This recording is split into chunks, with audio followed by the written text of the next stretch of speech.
بسم اللہ الرحمن الرحیم۔ السلام علیکم ورحمۃ اللہ وبرکاتہ۔ اللہ تعالیٰ سے دعا کرتے ہیں کہ اللہ تعالیٰ آپ کو ہر حال میں خوش اور اپنے گھروں میں آباد رکھے۔ ہم نے لاسٹ ایپیسوڈ میں آپ کو بتایا تھا کہ نبی کریم صلی اللہ علیہ وآلہ وسلم نے جب خندق کو مکمل کر لیا اور اس کے بعد کفار مکہ کا لشکر اس وقت پہنچا جب یہ خندق کا کام مکمل ہو چکا تھا، تو جب وہ وہاں پہنچے تو ان کے لیے خندق کا سامنا کرنا ایک نئی چیز تھی، اور اس کو دیکھ کے وہ بڑے حیران بھی تھے اور بڑے پریشان بھی تھے۔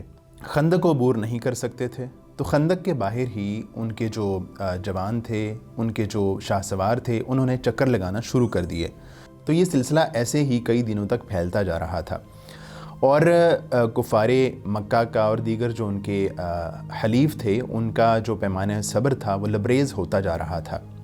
اس طرح بیکار پڑے رہنا ان کے لیے جو ہے شایان شان نہیں تھا، اور مسلمان بھی کیا کرتے کہ اپنی طرف سے مختلف مواقع پر تیر پھینکتے رہتے، جس سے جو ہے وہ ان کو آگے بڑھنے کی جرت نہ ہوتی۔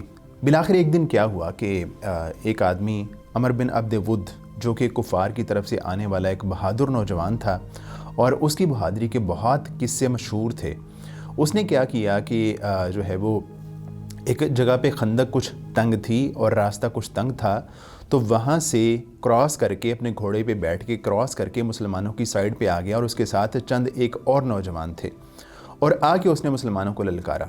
تو حضرت علی رضی اللہ عنہ آگے بڑھے اور انہوں نے عمر بن عبد ود پہ ایک جملہ کسا، تو وہ جو ہے وہ جوش انتقام سے اور غصے سے جو ہے وہ بلبلانے لگا، اور فوراً اپنے گھوڑے سے اترا۔ اس نے اپنے گھوڑے کی کونچیں کاٹیں اور حضرت علی رضی اللہ عنہ کے مقابلے میں آ گیا۔ حضرت علی رضی اللہ عنہ نے اس کا سامنا کیا اور بڑی ہی بہادری کے ساتھ چند ہی لمحات میں اس کا خاتمہ کر دیا۔ جب اس کا خاتمہ ہوا تو اس کے ساتھ آنے والے جو لوگ تھے وہ بھی فوراً بھاگ کے واپس چلے گئے۔ تو اس طرح یہ سلسلہ کافی دنوں تک جاری رہا۔ اللہ کے نبی علیہ الصلوۃ والسلام اور باقی صحابہ کرام بڑی ہی جاں فشانی کے ساتھ مدینہ منورہ کی حفاظت کر رہے تھے اور اس کا دفاع کر رہے تھے۔ ایسے میں بعض مواقع پہ چند صحابہ کرام کی اور خود اللہ کے نبی علیہ الصلوۃ والسلام کی بعض نمازیں بھی جو ہے وہ مس ہو گئیں۔ جناب عمر فاروق رضی اللہ عنہ آتے ہیں اللہ کے نبی علیہ الصلوۃ والسلام کے پاس اور کہتے ہیں، اللہ کے رسول، میں نے تو آج بس سورج غروب ہونے سے کچھ ہی لمحات پہلے عصر کی نماز ادا کی۔ تو اللہ کے نبی علیہ الصلوۃ والسلام نے فرمایا کہ میں تو ابھی تک جو ہے وہ عصر کی نماز نہیں پڑھ سکا۔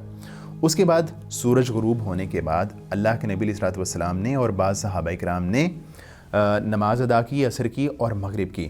اللہ کے نبی علیہ الصلوۃ والسلام کو ان نمازوں کے ضائع ہونے کا بڑا ہی غم تھا، بڑا ہی دکھ تھا۔ آپ علیہ الصلوۃ والسلام نے اس موقع پہ کفار مکہ کے لیے بد دعا بھی فرمائی کہ انہوں نے ہمیں نماز پڑھنے سے محروم کر دیا، ہماری نمازیں جو ہے وہ مس ہو گئیں۔ تو اس کے بعد یہ جو سلسلہ تھا تیروں کی بوچھاڑ کا، مسلمانوں کی طرف سے بھی تھا اور کفار مکہ کی بھی طرف سے تھا۔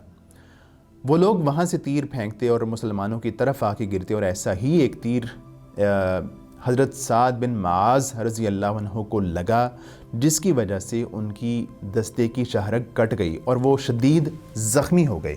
اور ایسے موقع پہ انہوں نے دعا کی، اے اللہ کہ اگر یہ جنگ اس کا خاتمہ ہو چکا ہے تو اے اللہ مجھے اپنے پاس بلا لے، اور اگر اس جنگ کا ابھی خاتمہ نہیں ہوا تو مجھے اس وقت تک باقی رکھ کہ میں ان کی شکست کو اپنی آنکھوں سے دیکھ لوں۔ تو ہوا یہ کہ جو کفار کا لشکر تھا ان میں سے ایک سردار حیی بن احتب، اس نے ایک چال چلی۔ اس نے کیا کیا کہ خندق کے ایک سائیڈ سے اس کو اپنا گھوڑا گزارنے کا موقع مل گیا۔ تو اس نے کیا کیا کہ گھوڑا گزار کے وہ سیدھا بنو قریظہ کے پاس پہنچا۔ بنو قریظہ کا محلہ اور آبادی جو ہے وہ اس جگہ پہ تھی جہاں مسلمانوں کا لشکر تھا، اور مسلمانوں کے لشکر کے بالکل بیک سائیڈ پہ ایک عقب میں جو ہے وہ بنو قریظہ رہتے تھے اور ان کی آبادیاں تھیں۔ ان کا مسلمانوں کے ساتھ جو ہے وہ ایک معاہدہ تھا کہ وہ مسلمانوں کا لڑائی میں ساتھ دیں گے، اور اس وعدے کو انہوں نے اب تک نبھایا تھا۔